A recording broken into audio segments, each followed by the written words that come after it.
Coming at you from the frozen tundra that is East Central Alberta, Canada, streaming live on YouTube, Facebook, Float, Odyssey, Telegram, Twitch, TikTok, and the Prepper Broadcast Network. Welcome back to the workshop where we create community, find freedom, promote preparedness, and share success. I am Toolman Tim, as today is November 11th, 2022, Remembrance Day, and this is episode 201 of the Workshop Podcast. Today is a pre-recorded Ramblings from the Road episode. Just remember, the audio is never quite as good when I record it on the road. I apologize, but it's a good way to get content out to you and for me to make better use of the time that I'm already on the road. Hope you enjoy this episode. I'm going to talk about, kind of give you the bare bones of what I was going to present at Jack's workshop. Real quick, we'll get the announcements out of the way. Number one, Patch of the Month Club. Please, if you want a way to support the workshop, value for value exchange, sign up for the Patch of the Month Club. Go to patchofthemonth.co. $10 a month, $100 a year, and you get a really cool, politically incorrect, rather hilarious Velcro patch that you can show off to all your friends and neighbors and say, hey, check this out. Number two, if you're wondering, hey, has Tim ever recommended the product? And I don't know if he has. Another way to support the workshop is to go by toolmantim.shop. Check out the 250 products that I've used and abused. I've reviewed. They've made me money or saved me money in my handyman business. Anything you pick up over there, I get a small percentage of through Amazon, and it helps support the workshop. And finally, today's tool, once again, is the Gorilla packing tape, simply because it's that time of year. You're going to be sending packages, you're going to be wrapping up Christmas presents, and I love that shit. It's a little more expensive, but you pay for what you get. So check out that link. It'll be in the description today. And from there, guys, I really hope you enjoy this episode. I spend some time sharing with you about 10 projects that I've built over the years. Some fun stories, some failures, and some stuff you probably haven't heard before. So with that, let's hop right into the episode. Hey guys, Toolman Tim here, back with another Ramblings from the Road. I am on the highway today because you guys know I believe in 2 is 1, 1 is none, and 3 is a guarantee. Well, I decided I wanted a second snowblower because I'm always paranoid that my snowblower is going to break. And I like to have the same snowblower, multiples, so that I can swap parts and stock only one type of part. Well, we picked the one out, we ordered it, my daughter brought it to me from the city, and we ordered the wrong damn one. Not sure how we did it, but we did. So, there's only 2 left in the whole city. I'm running up today to swap one out and get the one I need. So here we are.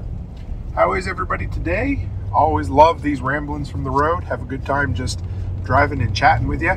I miss having the live audience, but I still enjoy doing these. So I thought today, guys, as you know, I didn't end up making it to Jack's, and I had my presentation put together. Now this won't be that presentation, but it'll be an overview of what I was going to talk about. I was going to share between 6 and 10, depending on how much time I ended up taking on each one, different projects, DIY, homesteading things that I had done over the years. So I figured, well, I might as well at least share the outline with you guys, share some stories about the different projects and things that I made. And like I've said in the past, abject poverty is a good motivator, and so I had to learn when I had a change into my hobbies, because you guys know that's what happens. I'm like, okay, time to learn a new one. All right, Tim, time to learn a new one. So as things would come and go, and I had zero cash flow to invest in them, well, I had knowledge, ingenuity, and the ability to suck and make things 80% as good as what they'd be if I bought them from the store. So I figured we'd start with that. So it was bad enough at one time. I don't know if I'd call it bad enough, but just one of those situations where we couldn't really afford even like a 5-gallon feeder for our chickens. We had some of the smaller ones. I remember picking up a galvanized used one time, and I was so happy we got it. But I kept looking at these feeders that they made, and I thought, I can make those 5-gallon ones, because they were like, at the time, I want to say close to $40.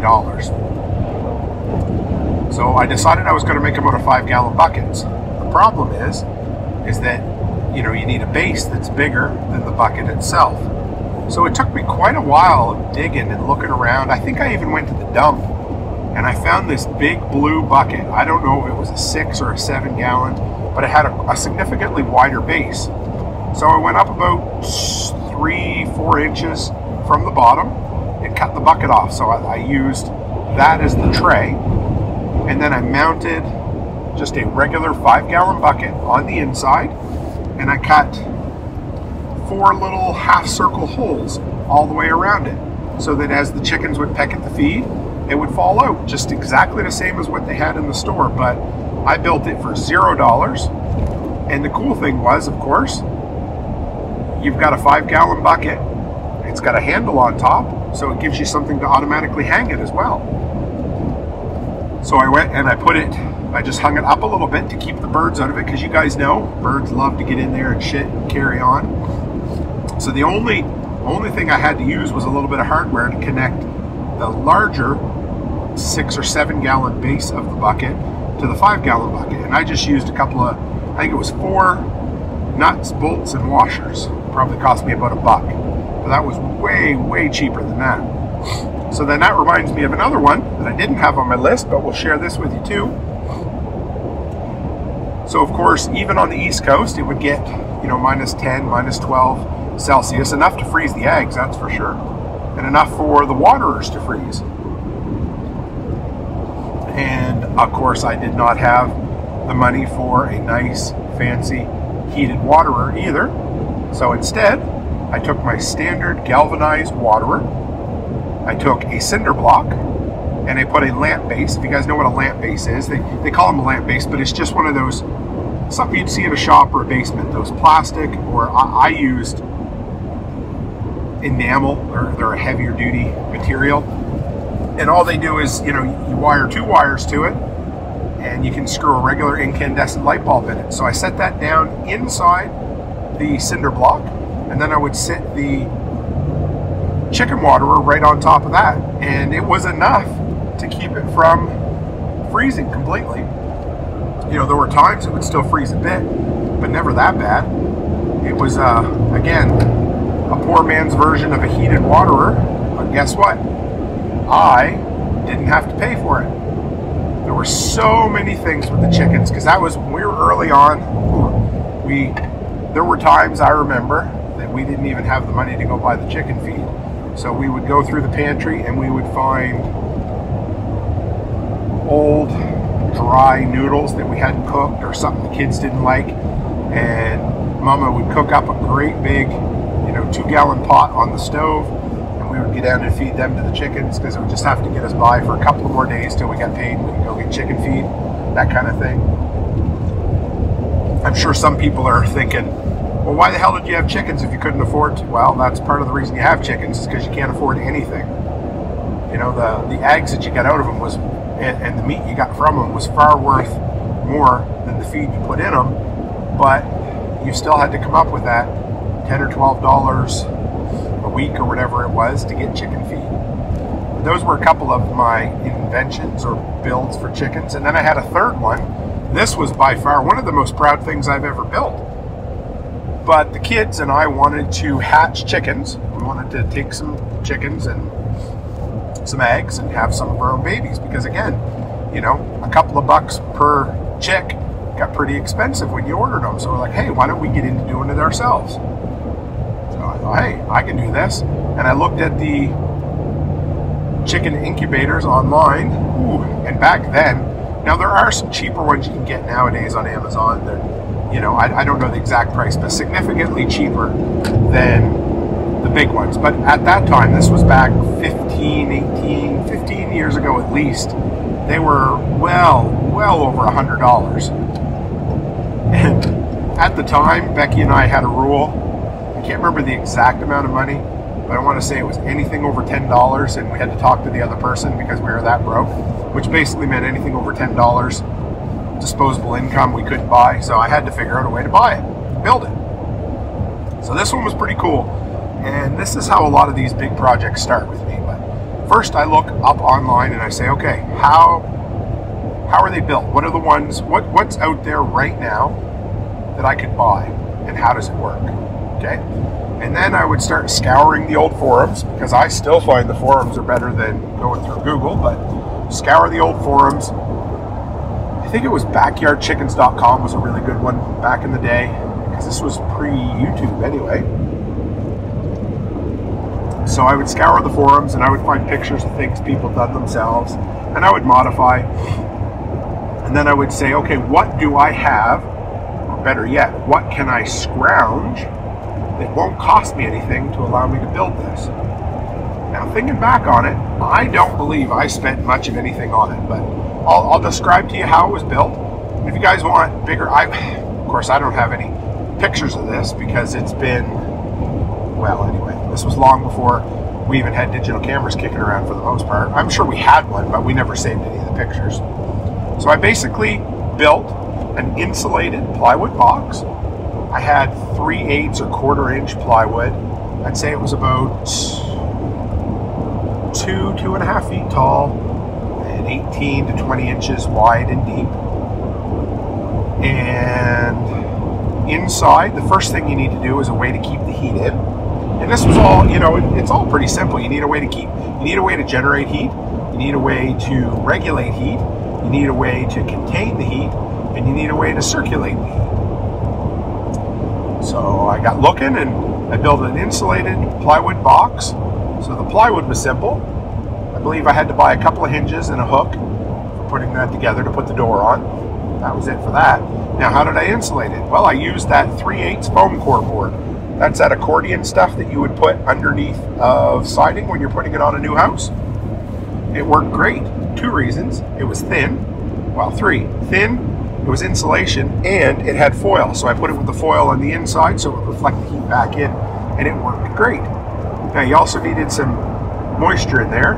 I couldn't really be real specific on how much moisture because I didn't have a hydrometer or anything, or hygrometer, I don't know what it is. So I just put a small little Tupperware container in the bottom of water. Now, up about 6 inches, I built a shelf out of hardware cloth. And if you've never seen hardware cloth, it's a funny name, but it's basically heavier duty chicken wire, but it's square. So instead of those like octagon shaped holes, they were just like 1/4 inch, 1/2 inch squares. And it was great because the eggs would sit on it without rolling around. And so we would write X's and O's on the eggs. And twice a day, I believe, we would just open it up and flip them. And of course, you wanted to make sure you had a rooster because they needed to be fertilized eggs. And we would just collect a bunch each day, and we'd keep them in a big glass bowl on top of the fridge with a cloth over top of it, and you don't wash them. And that was it. So we collected them all up. Now, as far as the heat goes, guess what I used? I used a lamp holder again.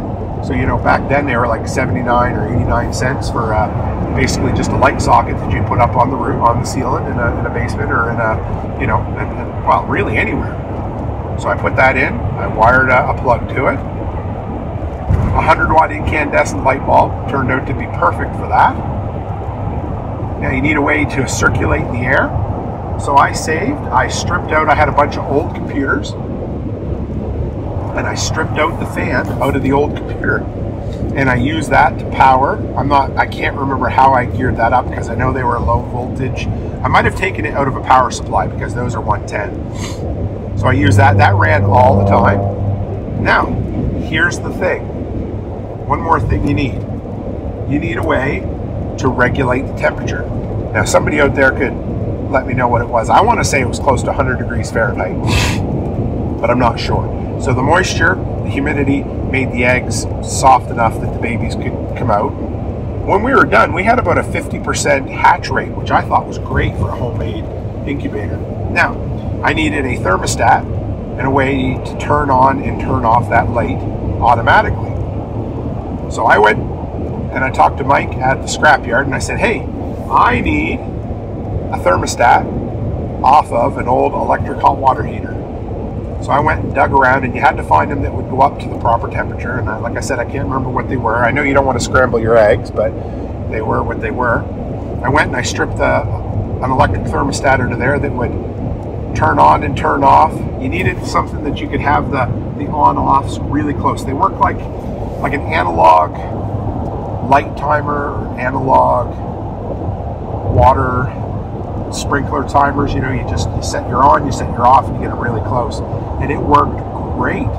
You know, I could keep the temperature to within a couple of degrees Fahrenheit of where it needed to be all the time. So the only thing I didn't have was an indoor-outdoor thermometer. So I needed the digital thermometer that I could put, you know, a probe inside and have it mounted to the outside so I could keep an eye on the temperature, so that I knew once I had that thermostat set properly, the temperature would be right. So I ended up buying one for about 10 bucks. I remember that was the big thing I bought, I used. And then we put a window in the front of it. I cut a hole out, and I got a scavenged piece of 4" by 6" or 6" by 8" plexiglass from the scrap bin at work, and I taped it to the door using aluminum foil tape, like that really sticky duct tape, and it worked great. And I don't believe I'm forgetting anything, and that was basically all there was to it. So then you put your eggs in there, you put X's with we used a Sharpie, we put X's on one side, O's on the other, and we would just rotate them. I believe it was twice a day, and that was it. And like I said, we had about a 50% success rate, which I was totally happy with because the investment wasn't much except for time. We did 2 or 3 batches out of that. Then a few years later, I built a second one, and it wasn't as successful. I don't know what the problem was. I don't know if it was the thermostat that gave me grief, but we only had about a 10 or 20% success rate. And that could have just been down to the eggs not being fertilized. I don't know. But it was sure fun. We really enjoyed it when the older kids were young. We'd sit there and watch the birds come through. And even though they tell you don't help them, sometimes Becky would get in there with tweezers and start pulling them off. And then I remember one time we bought goats because we were doing goat's milk and all this. This isn't quite a project, but it's another story I'm going to share with you. So we needed to trim their hooves, and we couldn't, of course, afford to have somebody come out and trim them. So I looked up online how to trim these goat hooves myself, and I found out that side cutters, like aviation snips that you would use in a toolbox, the yellow straight cuts or whatever, work great. So I said, well, honey, I got to do it. So we sat down and did it, and then I think it was Precious, the mom, we ended up cutting hers just a little too short, and she started bleeding. And I panicked. We didn't know what to do. So we went online, and if you didn't know this, cornstarch is a great coagulant. Is that what you want to call it? I'm not sure. Anyway, so we took a bunch of cornstarch and we just kind of poof threw it on the cut, and it slowed the bleeding down until it stopped. So that was rather interesting. So that was my chicken inventions, my chicken builds that I built. Next, this was maybe one of the first things I built or had built when we were just moved in together. I think we just got married, and I was a huge fan of unfiltered, unpasteurized apple cider, and I had access to all the dropped apples I wanted. For those who don't know what dropped apples are, well, they're what they sound like. But if you go to an orchard, any of the apples that hit the ground, they can't sell for human consumption. In Nova Scotia, they would bag them up and sell them as deer apples, but typically there was absolutely nothing wrong with them. So we could go pick them up, or I would just buy big 50-pound bags of deer apples. So I said, well, hey, I love cider, I'm going to make cider. And I looked and I'm like, well, how am I going to mince up the apples to press them? Because you need to basically turn your apples to pulp, and then you need a high-pressure press to squeeze the juice out. That's what gives it its cloudiness and the floating solids. So I looked online again. I started doing the same old process I always did, and I found some homemade apple mincers. Basically what you need is a drum with a bunch of cutters on it, something sharp that sticks out that spins really fast, and then you drop your apples in and it just goes and turns them into pulp. So I had some, can't even call it plywood, it was laminated MDF board, which was the worst thing for that, but it worked. So I said, well, I can build the frame. I've got 2x4s. I can build the hopper where the apples go in. I have that laminated MDF. But what am I going to use for a drum? Something that spins and chews up the apples. So I was looking around, and if I'd have thought about it now, I might have used something like, I don't know, a heavy-duty can and just punched a whole bunch of holes through it with a nail and hammers. But at the time, I don't know if this was stupid or ingenious or what, but I thought, well, what do I have that's solid and round? So I went downstairs and I looked through my firewood pile, and I found the roundest piece of maple that I had in my firewood pile. And I brought it into work, and I hired a guy who had a lathe to lathe it out, drill a hole through it, and drive a piece of stainless steel shaft through the center. So that was basically my drum that worked for that. Now, that was great at the time, but the maple was obviously still fairly wet, and over time it dried and started cracking, but it still held up. So now I had a cylinder or a drum with a shaft running through it, and I believe he only charged me 20 bucks for that. I had to order the stainless steel shaft from somebody, but it was a cool project. So I had the drum, now I needed something to mince the apples with. So I started digging around in the drawers at work, and I found a bunch of stainless steel, it was like a pack of 100 stainless steel siding screws. So what I did was I went all around that, and I sunk those screws into the piece of maple about 3/4 of the way. And I left the head stick up about 1/2 to 1/4 of an inch, and that's all it took.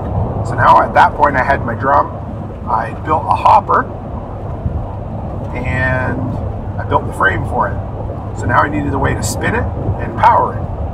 So I bought a couple of bearings that mounted to the side that the shaft would fit through, so that would allow it to spin. I bought a cheap little pulley that I put on the end of the shaft, and the last thing I needed was a way to power it. So I talked to my buddy Harry Conrad. He was an appliance repair guy. I said, hey Harry, I'm looking for a motor. Oh yeah, always had something. He'd give me so much cheap and free stuff. It was so good. There were so many people so good to me back in the day. I'm surprised they never got tired of me scrounging from them, but I always treated them good at Home Hardware. So he brought me in a washing machine motor, because back in the day, tons of washing machines were belt driven instead of the newer direct drive ones. So the belt driven were great because they had a pulley on the shaft coming off the motor. So all I had to do was mount the motor and find the right size V-belt, put a cord to it, and Bob's your uncle. We were mincing apples like crazy. Now, one other thing. You had to lubricate those joints, the little bearings. And of course, you wouldn't want to use something like WD-40 or my favorite fluid film because it would contaminate it. So we had to use either mineral oil or canola or some sort of natural oil at that time to lubricate it. So that was nothing too serious. And you know what? I got that far with the project, and then I had planned on going into building an apple press, and it never happened. I had the plans built. It was basically going to be like a reinforced wood barrel. I was going to put plywood on top, and then I was just going to use a bottle jack as my hydraulic force. And it would have worked great, but I didn't have the money to buy a bottle jack at the time. And then I think we moved after that. But that was a fun project. I always loved getting into building things like that. So that was my apple cider days. That was kind of fun. Always enjoyed it. One other one that I had started to build but just didn't have the money again was a chicken plucker. So I started looking at plans because I always wanted, we were doing 75 to 100 meat birds once or twice a year. And of course the biggest job was getting the feathers off them. So I had been looking at building a chicken plucker out of an old washing machine. I had all the parts. The problem is I just couldn't afford to buy the fingers because them damn fingers were expensive. So I had kept looking and looking for a way to make those fingers myself, and I just never come up with a success. I'd like to hear from somebody if anybody out there's ever built their own chicken plucker, and especially if you built one without using manufactured fingers. If you come up with another way to make those fingers, I would love to have heard that solution, because that was a project I got halfway through over the years and never quite finished simply because of money. Now another one was the root cellar or cold cellar. And this is a cool project. This is something just about anybody can do. Works great. First off, everybody listening, I think, will know what a root cellar or a cold cellar is, but maybe not everybody. And it's basically an insulated, unheated space in your basement or below ground that you can store vegetables, canned goods in, and help extend their shelf life, because it's kind of like a rudimentary refrigeration system. That's what the old timers did. So if you can allow yourself an 8x8 space in your basement, this is, of course, if you have a basement, but I built one of these, and I plans to build a second one years later. We had a dirt floor basement in our house in Dowsonville. So I built a concrete form, 8x8. I used just boards, put concrete, some rebar in it, and some anchor bolts so that I could put the walls, the frames, everything up there on top of it. Built that, and then just built walls around it. The door, it needs to be insulated, so make sure you make it, 4 inches thick so you can put fiberglass. Still seems to be the cheapest, but you want to insulate it, and then insulate your roof too, because you don't want whatever the cold air is in there getting up to the upstairs floor. So you basically want a self-contained, shut-off room. I used a plywood door. I put insulation in the door, and it worked quite well. But you also need ventilation. Ventilation that you can turn on or turn off as needed. If it gets too cold, shut it off. Too warm, open it up, whatever it is. So basically you want a kind of a high and a low entry point for air. So you need, for me, I preferred a 4-inch because 4-inch pipe's easy to work with. That's your biggest, I don't know if I'd call it problem or issue that you need to figure out, is how to drill a 4-inch hole through your exterior wall to allow cold air in or cold air out. If it gets too hot, you shut it off. If it gets too cold, you shut it off. But another thing you can use is Central Vac parts. They're 2-inch, and they have like a blast gate in them. So you can, 2 inch is a lot easier. It doesn't let in as much air, but it's always a compromise. But if you go and look at Central Vac plumbing pieces, you can hook those up, and then they have like a slide down blast gate you can open or close. So that's pretty handy too. But that's really all there is to that. Another project we built, and I was going to talk about this a little bit, was a completely not illegal, 100% above board septic system. I've told you guys the story about our septic line collapsing at the house, but so if you have never built a septic system before and you're kind of nervous about it, I mean, once it's in the ground, my opinion was it's always been there, right? Either way. So you just need, the shit goes downhill, right? You need somewhere for the waste to go out. So number one, you need to make sure it's sloped down and out of the house. And then you need a containment system to hold solids. And then you need a drain system for liquids to go out. That's really all there is. So you need a line from your house going into a container. You need a container to hold shit, toilet paper, and whatever the kids happen to flush down the toilet. Then you need, the simplest from there is you have a drain vent on the top that allows liquid to siphon off and then go leach into the ground. Now, we did it a little bit fancier than that, but if you guys have ever seen dug wells, they got those well rings. They're like 4-foot circle cement columns. Well, we use those. We bought 2 of those. We bought some 4-footers and we bought some 3-footers. We had a tractor. That was cost, I think it was about $1,300 to build it. It was one of the coolest things I'd ever built. And a buddy come down for about half a day and we built it. No permit, no nothing. It's still there. It lasted for all the years we lived there without any problems at all. So we needed a way to drill. We had to rent a 4-inch core drill to drill through the cement of the house.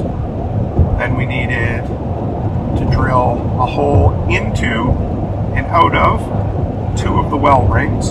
So the 4-foot 2 deep, 4-foot rings. Sorry guys, that's a rumble strip. We dug them in the ground. We had one 10-foot section of pipe running from the house into those 2 well rings for the solids. And then near the top, we drilled an output hole, another 10-foot section of pipe into another 3-foot holding section. And then we ran, I think it was about 40 feet of perforated pipe. If you don't know what perforated pipe is, it's basically solid 4-inch pipe, but with a whole bunch of holes drilled in it. And we had really good drainage soil there, and we ran it out 40 feet directly in a straight line. You could branch it off if you want to get real fancy. But basically what that does is it gives somewhere for the liquids to go and drain into the ground. And it worked great, incredibly great. So of course the solids tank, we had a 4-foot lid that went on top of it, and it had a, you want to call it a peephole or an access hole, a little removable lid on the top so you could get a pipe down in there to suck it out if you needed to. But we never had any problems. At the bottom, before we put the well rings in, we put 2-foot by 2-foot patio stones. We put 4 of them down there to set it on, just so it kind of give it a solid finish. And then we used a little bit of roofing tar to seal it all together. And that was it, guys. It was unreal. We never hit a rock digging. We were really excited about that. But yeah, if you ever want to put a completely illegal septic system in, we can definitely talk about it. Sorry, not illegal. Anyway, it was. But we had neighbors who had put septic systems in at their house, and it cost them, one of them was like $40,000 because it had two holding tanks and 2 pumps. So the great thing about our system was it was completely off grid. So as long as you could get water into your toilet, it would flush, go downhill, and work its way out the system without a single piece of machinery needed. Whereas my neighbors needed 2 pumps to pump it uphill and let it float back downhill. It was horrible. So if the power goes out, you were up Shit's Creek without a paddle. It was pretty crazy. But it was a good, yeah, it was a great project. I loved that one. I learned a lot from that. What else? How about the livestock hoist? So when I got back into hunting, I shot a couple of deer that year, and I needed a way to lift up the deer to hang in my garage so they were, you know, cold, and I would be able to butcher them in a few days. And I didn't want to spend all the money on all the things. I had a little bit of money at this point, but I still needed some. So I looked online and I saw like those livestock hooks that they hook into the meat, and they worked good, but I didn't want to order them. So what I ended up finding was like this noose system. It was really cool. So first thing I needed was a piece of heavy duty 3/4 inch pipe that I could drill holes through. And then I needed some aircraft cable. If you don't know what that is, it basically looks like rope that's made out of steel. It's kind of like braided steel cable. I drilled some holes about 2 inches apart, and then I put a loop down through the top of the pipe, down through the bottom, and then back up through the bottom and out through the top. And then I put a aircraft clamp cable, a cable clamp on there. So basically I made like a slip knot in the ends of each one. And all it did was, it's pretty cool. It's a wide bar, and if you guys want to see pictures of this, I still have this. And I can't remember the name of the company they make one, but it was a couple $100, and I didn't want to spend it, so I bought, you know, $30 or $40 worth of hardware and built it myself. So you basically make 2 slip knots on either end that you can pull out as much or as little of the cable as you need, and then you just run the livestock's arm up through to the first, not knuckle in the arm, but whatever that would be, like their elbow or whatever. You get it just below that first joint in the arm, and then you start lifting it up, and the weight of the carcass pulls it tight, so it actually, there's no way it can come out. And then I just used a boat winch, like one of those hand crank boat winches you'd see, to pull, say, like a motorboat up onto a little, you know, 3-wheel cart or something. I bought that for $20 or $30. And then I mounted it to the roof of my garage. And that was it. It was so slick, so easy. But I share these stories because, hey, maybe there's something you're looking at building and you'd like to build it yourself too. And my final, most recent one is a wicking bed. Now I've got some footage of this, and I'm going to turn this into a video at some point, but a wicking bed, if you've never used one, is a glorious frigging invention. Incredible. Just, I loved it. Now I failed miserably on the first one, and I've shared this story with some people before, but we wanted raised wicking beds.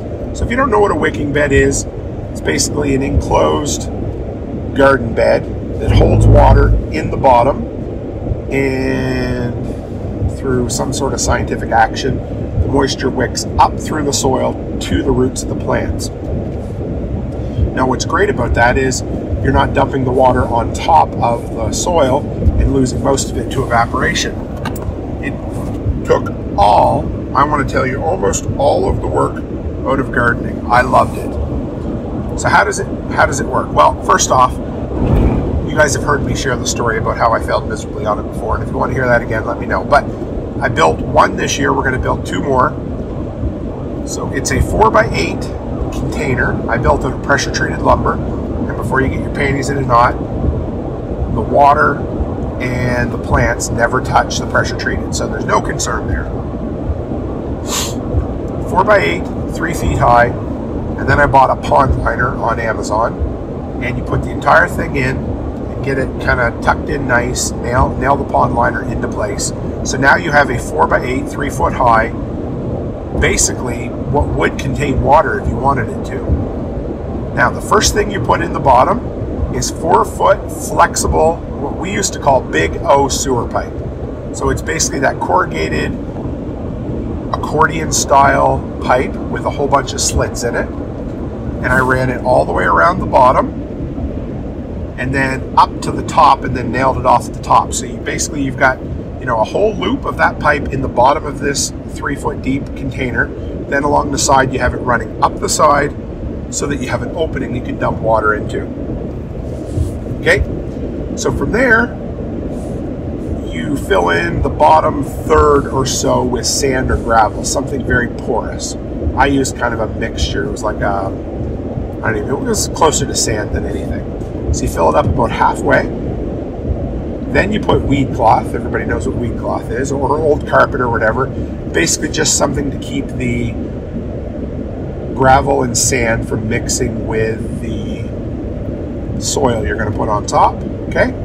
So now you've got a halfway full of gravel or sand. You got some sort of semi-permeable barrier in there. And then you fill the top half with soil.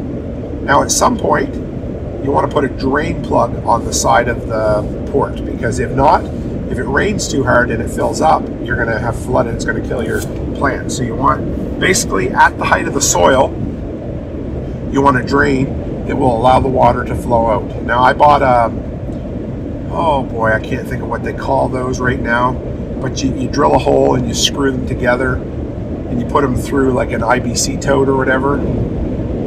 I want to call them a bung hole, but that's not quite what they are. But anyway, they screw together. Somebody's screaming right now and you can tell me. But there's basically like a waterproof seal that you can put. It allows you to give a threaded connection. So I put one of those in there. Then you plant like normal. And if you want to supercharge it, you use mulch. So I had a bunch of pine shavings that I used, and it worked great. Here's what you do. Mulch the top. Then you take and you put your hose down in that pipe just at the top and you fill it. And it's going to take about 20, maybe 30 minutes to fill it. It's going to be hard to believe how much water that pipe will take. So you're going to get it as full as right to capacity. Then you might need to give it a water from the top once or twice, because it takes a day or two for that wicking action to really take place and start wicking up through. But by the time, a couple of days is in, I want to say last summer, I may have only filled that 2 or 3 times, and we had a fairly hot summer. But you've got two things. You've got all that water in the bottom, and then you've got mulch on the top that insulates it so that the water doesn't evaporate. And you get some of the best, lush, green, incredibly grown veggies and plants and foliage that you're ever going to see. I love it. Now, it's a bit of an investment up front, but we're building 2 more next summer because they are the best thing, in my opinion, for growing crops at home on a small scale. Now, I would never want to do that for something that was, you know, massively huge, because it would become prohibitively expensive. But those wicking beds are huge over in Australia, where they fight with heat all the time and evaporation and that kind of stuff. So if you guys would like me to do a follow-up on wicking beds at some point, I'll do a whole show on it. I love them. They're great. And of course I used, what did I get? We got blueberry plants, and we got some rhubarb from my buddy Carson in Edmonton, and we got some comfrey from everybody knows Chris Dixon. He brought a bunch up for me, so it's kind of like a community sourced wicking bed, and it was great. So if you've never seen them, you guys got to check out wicking beds, because they are the cat's ass when it comes to that kind of stuff.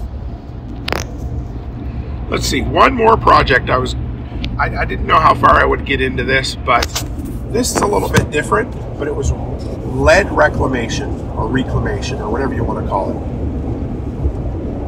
Have you ever looked at like shit hit the fan kind of reloading or making kind of homemade bullets or shotgun shot, that kind of stuff?